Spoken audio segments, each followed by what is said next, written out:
इसका विरोध करते हैं ऑनलाइन व्यापार का। ऑनलाइन व्यापार, लेकिन इसमें कुछ अंकुश लगाया जाए, प्रावधान किए जाए, इनका ऑडिटिंग किया जाए, इनको सिस्टम में आना चाहिए, रिकॉर्ड होना चाहिए।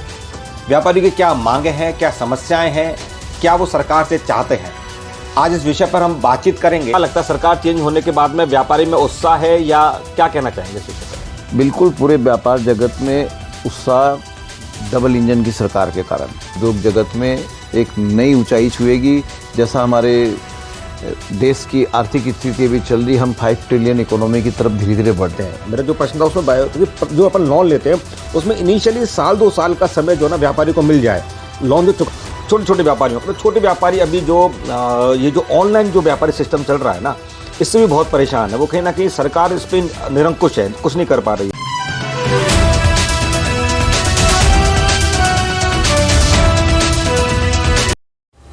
नमस्कार, मैं जितेंद्र गोयल द गैंगनेट में आप सभी का हार्दिक स्वागत है। आज हम व्यापारिक विषयों पर चर्चा करेंगे। राजस्थान में सरकार चेंज हुई है।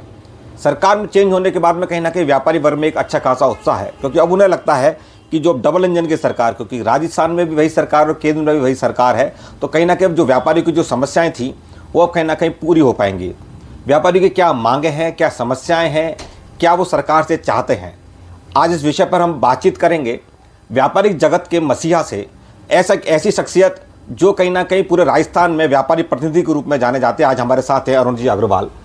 अरुण जी अग्रवाल 40 के कार्यकारी अध्यक्ष हैं। इसके अलावा Rajasthan chamber of commerce and industry के महासचिव एवं प्रवक्ता हैं। आज इनसे जानेंगे व्यापारिक समस्याओं और व्यापारी क्या चाहता है सरकार से। सबसे पहले तो आपका बहुत बहुत स्वागत है अरुण जी। Thank you. सरकार चेंज हुई है, तो क्या आपकी मांगे हैं और क्या लगता है सरकार चेंज होने के बाद में व्यापारी में उत्साह है या क्या कहना चाहेंगे इस विषय पर?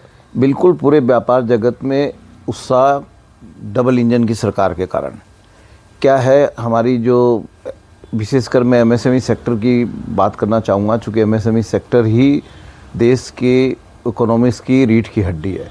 45% से ज़्यादा जीएसटी आज एमएसएमई सेक्टर से ही आता है।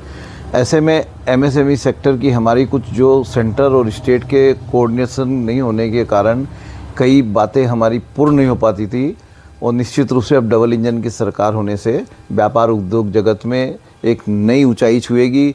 जैसा हमारे देश की आर्थिक स्थिति अभी चल रही, हम 5 ट्रिलियन इकोनॉमी की तरफ धीरे धीरे बढ़ रहे हैं, और 5 क्या अब तो 2027 तक 10 ट्रिलियन की बात करने लगे।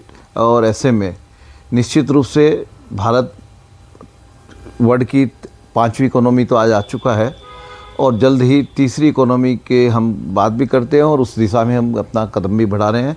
ऐसे में एमएसएमई के ऊपर विशेष ध्यान देने की ज़रूरत है। एमएसएमई सेक्टर में जो भी कुछ भी कमियां हैं, भ्रांतियां हैं, जैसे एमएसएमई सेक्टर को चलाने के लिए 2 फैक्टर होते हैं, एक फ्यूल, एक फाइनेंस।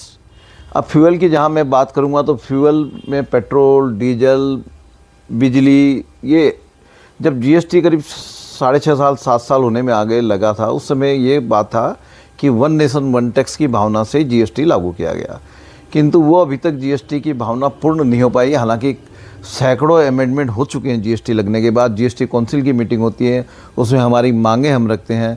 तो ऐसे में पेट्रोल डीजल को अभी तक जीएसटी के दायरे में नहीं लाया गया।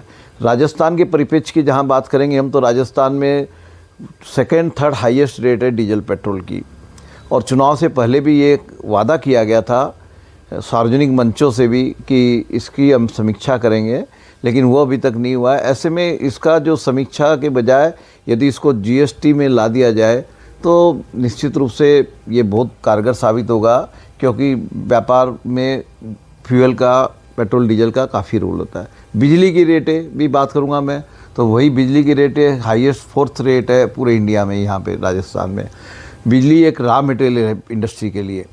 कई फैक्ट्री, कई इंडस्ट्री में तो बिजली को ही मेन रॉ मटेरियल के रूप में काम में लिया जाता है। ऐसे में बिजली की रेटें ज़्यादा होने के कारण मेक इन राजस्थान की हम बात करते हैं, मेक इन इंडिया की बात चल रही है, तो कम्पीट नहीं कर पाते हम पड़ोसी राज्यों से, चाहे वो हरियाणा हो, यूपी है, दिल्ली है, गुजरात है। ऐसे में इसको भी बिजली की दरों को तर्कसंगत बनाना बहुत ज़रूरी है, बहुत आवश्यक है, जिससे व्यापार उद्योग जगत पटरी पे चले। चौथी बात मैं करना चाहूँगा, आपके चाहे जीएसटी वाली जहाँ बात हुई थी, तो जीएसटी में भी पहले हमको 1.5 करोड़ की एमएसएमई में एग्जम्पशन लिमिट थी जब एक्साइज था, जीएसटी से पहले। जीएसटी लगने के बाद ये छूट आ गई सिर्फ 20 लाख रुपया सर्विस सेक्टर में और 40 लाख रुपया ट्रेडर्स एंड मैन्युफैक्चरर्स को। जबकि राजस्थान जैसा सबसे भौगोलिक हिसाब से सबसे ज़्यादा एरिया है, यहाँ गांव देहात में भी आज नीचे आटा मिल चलती है, एक्सपेलर लगे रहते हैं, ऊपर घर रहता है। ऐसे में छोटे छोटे जो उद्योग है और ये लिमिट आज के परिप्रेक्ष्य में जहाँ हम वर्ल्ड के इकोनॉमी को तीसरी इकोनॉमी की तरफ बढ़ रहे हैं और ये छूट जो है 20 लाख और 40 लाख, इसको तो एक तो डिफरेंस को तुरंत ख़त्म कर देना चाहिए। दोनों को बढ़ा के 1 करोड़ रुपया, जब 1.5 करोड़ की हम एग्जम्पशन लिमिट की वो काम कर चुके हैं उस एग्जम्पशन लिमिट को लेके, अब 20 लाख रुपया या 40 लाख रुपया में, और सर्विस सेक्टर भी काफ़ी बढ़ा है अभी कोरोना के बाद। हॉस्पिटल इंडस्ट्री, हमारा राजस्थान में टूरिज्म इंडस्ट्री, कई तरह के सेक्टर ऐसे हैं जो सर्विस सेक्टर पे ही चलते हैं। ऐसे में इसकी लिमिट को बढ़ा के 1 करोड़ रुपया मैं आपके चैनल के मार्फत ये एक अनुरोध करना चाहूँगा केंद्र सरकार से और जीएसटी काउंसिल से कि 20 और 40 लाख की लिमिट हटा के 1 करोड़ रुपया एग्जम्पशन लिमिट कर दी जाए, जिससे छोटे व्यापारी जो अपना व्यापार करते हैं उनका चार्टर्ड अकाउंटेंट रखेंगे, उसी में उनकी तनख्वाह लग जाती है। फिर कंप्यूटर नहीं आता है, नॉलेज इतनी नहीं है, तो जीएसटी का जो सिस्टम है वो पूरा ऑनलाइन कंप्यूटराइज सिस्टम है। ऐसे में भूल हो जाती है, उसमें सज़ा का प्रावधान भी है। इस तरह के प्रावधान को हटा के व्यापारी कोई भूल करता है तो अनायास भूल होती है, ना कि इंटेंशनल भूल होती है। ऐसे में इसको लिमिट को बढ़ाने से छोटे छोटे व्यापारियों को जो तकलीफ आ रही है आज, वो निश्चित रूप से वो कंफर्ट जोन में चले जाएंगे और व्यापार उद्योग, क्योंकि इकोनॉमी में तो जीडीपी में, जीएसटी में, सब में उनका योगदान हर जगह रहता है, इनकम टैक्स में रहता है। ऐसे में यहाँ जीएसटी में करने के कारण अननेसेसरी उनको कागज़ पत्रों में और डिपार्टमेंट से उलझने की बजाय लिमिट बढ़ा दिया जाए तो निश्चित।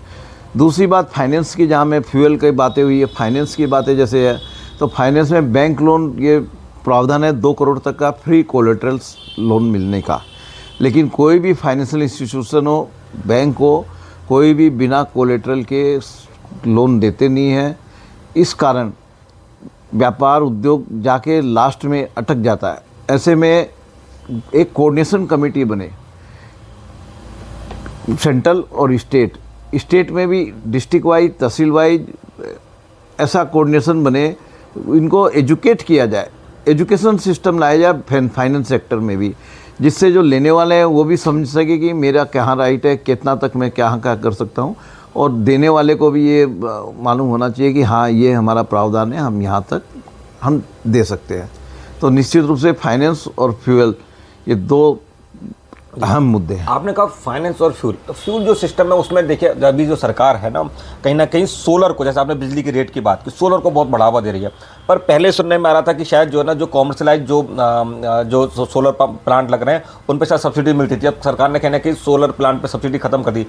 रेजिडेंस पे तो उन्होंने करा है, लेकिन सोलर पे कहने को खत्म कर दी। इस विषय पर भी कुछ कहना चाहिए?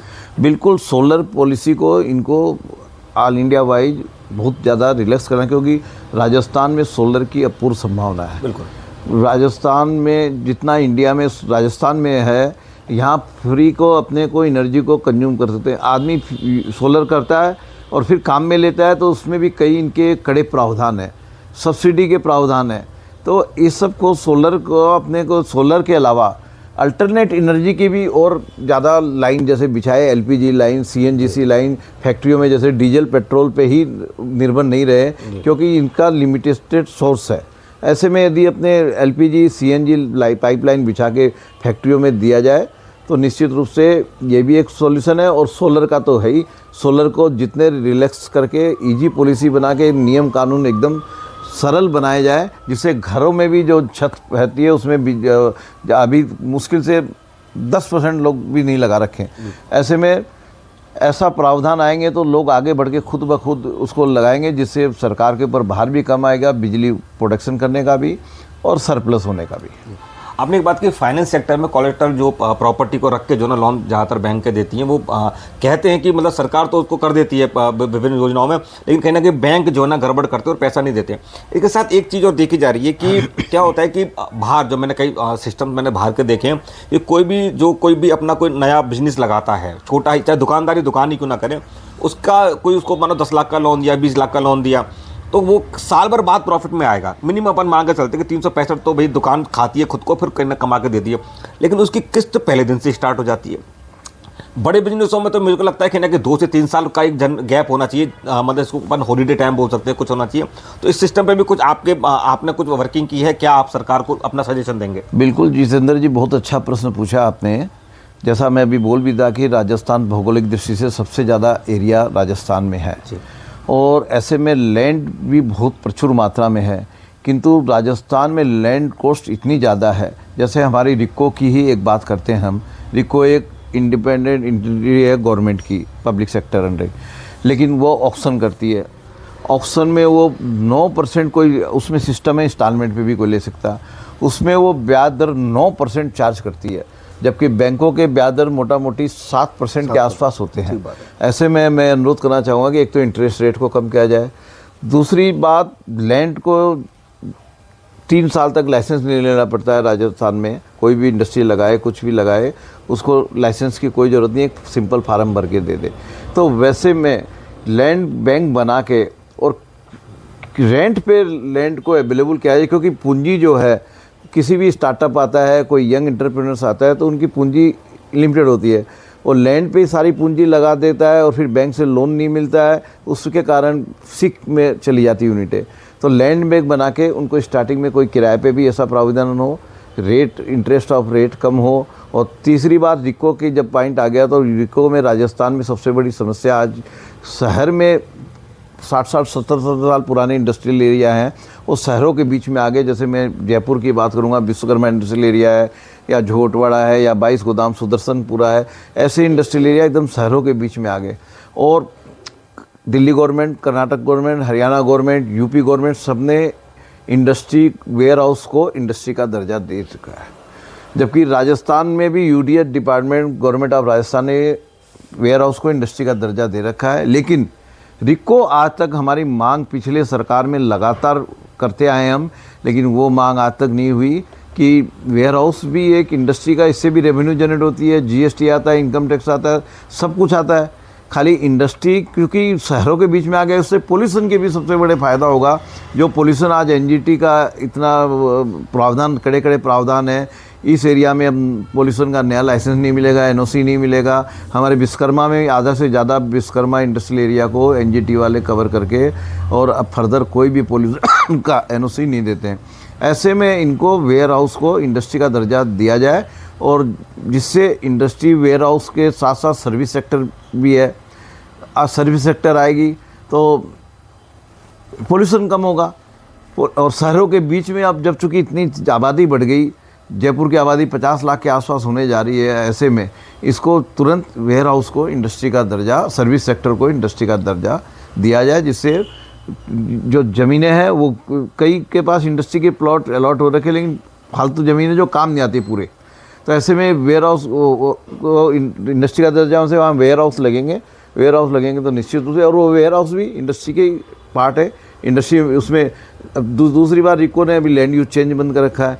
आज कोई भी पहले जो लगे थे, अब ना तो कोई पेट्रोल पंप लगा सकता है, ना कोई होटल खोल सकता है, ना कोई धर्मकाटा खोल सकता है, जबकि ये सब इंडस्ट्री के ही पार्ट है। इनको सबको थोड़ा लिबरल पॉलिसी लाना पड़ेगा, देश को और राजस्थान को प्रगति के पथ पे अपने को लेके चलना है। और व्यापार उद्योग के साथियों के साथ सरकार को हाथ से हाथ, कंधे से कंधे मिलाकर उनकी बातें समझ के उनको हर जगह, हालांकि सब जगह बातें, हमारा सजेशन लिया जाता है, हमको बुलाया जाता है, डिस्कस किया जाता है, लेकिन फिर काम पूरे नहीं हो पाते हैं। ऐसे में निश्चित रूप से ये हमारी बातों को मांग के, क्योंकि हम प्रैक्टिकल जानते हैं कैसे फैक्ट्री चलती है, क्या है, क्या पोल्यूशन हो रहा है, कहाँ क्या है, तो देश निश्चित रूप से प्रगति करेगा।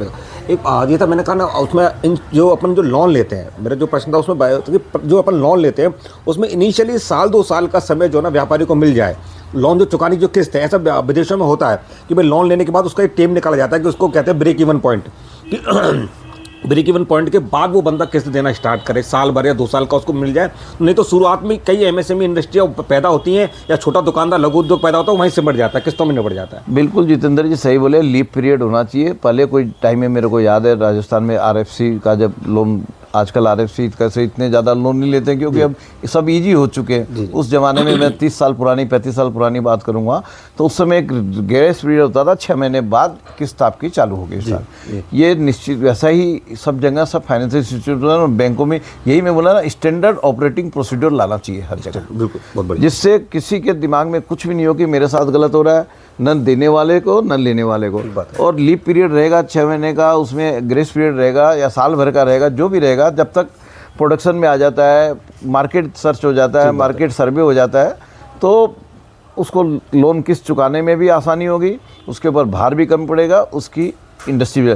दूसरी बात, मैं टेंडर की बात करूँगा, एमएसएमई की जहाँ बात चल रही है, एमएसएमई में टेंडर ओपन प्रक्रिया है, कोई भी स्टेट से कहीं भी आ सकता है। हालांकि गवर्नमेंट बहुत प्रावधान करती है कि राजस्थान के जो टेंडर पब्लिक सेक्टर अंडरटेकिंग में होते हैं, उसमें राजस्थान से प्रेफरेंस होना चाहिए 50%, लेकिन फिर भी लास्ट में वो हो नहीं पाता है और बाहर के लोग टेंडर ले जाते हैं और फिर पेमेंट नहीं मिलता है इनको।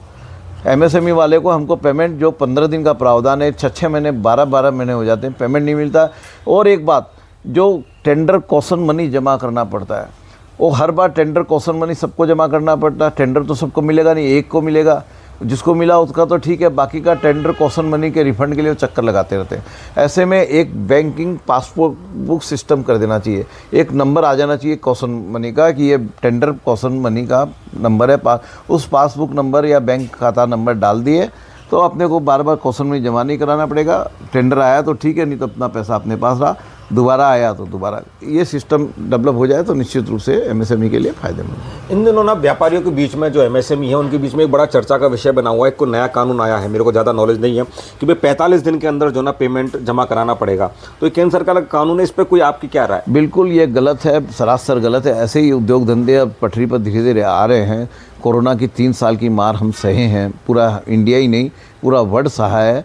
ऐसे में जो धारा अभी सेक्शन 43B ये जो लगा दिए कि एमएसएमई के सेक्टर में जिसके भी सप्लायर का माल होगा, यदि उसका पेमेंट आप 15 दिन में नहीं किए, और एक एग्रीमेंट का प्रावधान इसमें, यदि आप एग्रीमेंट कर लेते हैं पहले उससे कि हम ये पेमेंट 45 दिन में करेंगे, तो 45 दिन की छूट है। लेकिन 15 दिन और 45 दिन कुछ मायने नहीं रखता, इससे तो व्यापार धंधा ही पूरा चौपट हो जाएगा। हम इसका विरोध कर रहे हैं, हमारी ऊपर लेवल पर भी बात चल रही है। आशा है हमें कि निश्चित रूप से ये प्रावधान पर पुनः विचार करके इसको हटा दिया जाएगा, क्योंकि इससे तो नहीं तो सारे ही उद्योग धंधे चौपट हो जाएंगे। कौन क्या करेगा, कोई माल लेके माल मंगाएगा नहीं, सब रिजेक्ट करके। अच्छा, कईयों के माल on approval on sale basis, आज गारमेंट सेक्टर की बात करता हूँ, तो गारमेंट में इतने बड़े बड़े ब्रांड हैं, वो सब ऑन अप्रूवल या ऑन सेल ही बिक्री करते हैं। मिनिमम 6 महीने की जारी चलती है, उसमें 6 महीने में माल बिकेगा, 12 महीने बिकेगा, उसका कुछ नहीं। अब जब बिकेगा जब भी पेमेंट होता है। ऐसे में ये प्रोविजन में तो काफ़ी व्यापार को नुकसान पहुंचा। हिंदुस्तान में छोटे छोटे व्यापारियों का एक बहुत बड़ा संगठन बना हुआ है, भारतीय उद्योग में व्यापार मंडल सबसे बड़ा संगठन है, आप उसके राष्ट्रीय उपाध्यक्ष भी हैं। छोटे छोटे व्यापारियों का, तो छोटे व्यापारी अभी जो ये जो ऑनलाइन जो व्यापारी सिस्टम चल रहा है ना, इससे भी बहुत परेशान है। वो कहीं ना कहीं सरकार इस पर निरंकुश है, कुछ नहीं कर पा रही है। तो आपको लगता है इस पर कुछ कार्रवाई की जरूरत है? मैं एक एग्जांपल ऐसे दे रहा हूँ कि जैसे सोलर सिस्टम है, सोलर सिस्टम पे सरकार को लग रहा था कि कुछ बड़ा हो जाएगा, मतलब कहीं ना कहीं जीवीवीएनएल या फिर अपन कहीं इलेक्ट्रिसिटी की नौकरी चली जाएंगे, सरकार के हाथ में नहीं रहेगा। तो उन्होंने क्या करा, उसमें रोक लगाई कि आप इतना प्रोडक्शन कर सकते हो सोलर पे, जबकि चाहे तो आदमी के पास में बहुत खेत है या जमीन पड़ी वो लगा सकता है। ऐसे ही जो ऑनलाइन सिस्टम है वो छोटे व्यापारी को धीरे धीरे करके खत्म कर रहा है। तो इस विषय पर आप कहना चाहेंगे कि आप राष्ट्रीय उपाध्यक्ष भारतीय उद्योग व्यापार मंडल? बिल्कुल, हम हर प्लेटफार्म पे इसका विरोध करते हैं, ऑनलाइन व्यापार का। ऑनलाइन व्यापार ठीक है, आज का मॉडर्न टेक्नोलॉजी का समय है, सब ऑनलाइन घर बैठे सामान आ जाता है और सस्ता भी वो लोग दे देते हैं। अब वो लोग कैसे सस्ता देते हैं, मैं इस विषय पे ज़्यादा नहीं बोलना चाहूँगा।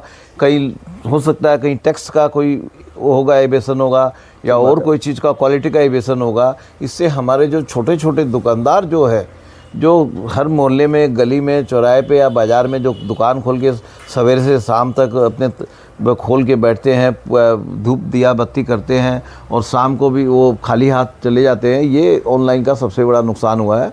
तो मैं ये कंप्लीट तो हट नहीं सकता, पूरे वर्ल्ड वाइड ये चल रहा है, लेकिन इसमें कुछ अंकुश लगाया जाए, प्रावधान किए जाए, इनका ऑडिटिंग किया जाए, इनको सिस्टम में आना चाहिए, रिकॉर्ड होना चाहिए, कहाँ क्या ऑनलाइन हो रहा है, कौन टैक्स चुका रहा है कि नहीं चुका रहा है, क्वालिटी का क्या, क्योंकि क्वालिटी अब अपने बाज़ारों में दुकानें बैठे तो वहाँ तो क्वालिटी भी चेक होती है, सब कुछ चेक होता है, सारे गवर्नमेंट की एजेंसियाँ लगती है, लेकिन ऑनलाइन तो गोडाउन से माल उठाता है या अपने स्टॉक से उठाता है और होम डिलीवरी करता है, तो कोई चेकिंग भी नहीं होती है इसमें कि किस तरह की क्वालिटी आ रही है, किस तरह का क्या आ रहा है, तो और क्या टैक्स चुक रहा है कि नहीं उसमें, तो निश्चित रूप से इसको थोड़ा अकाउंटेबिलिटी होना चाहिए इसमें।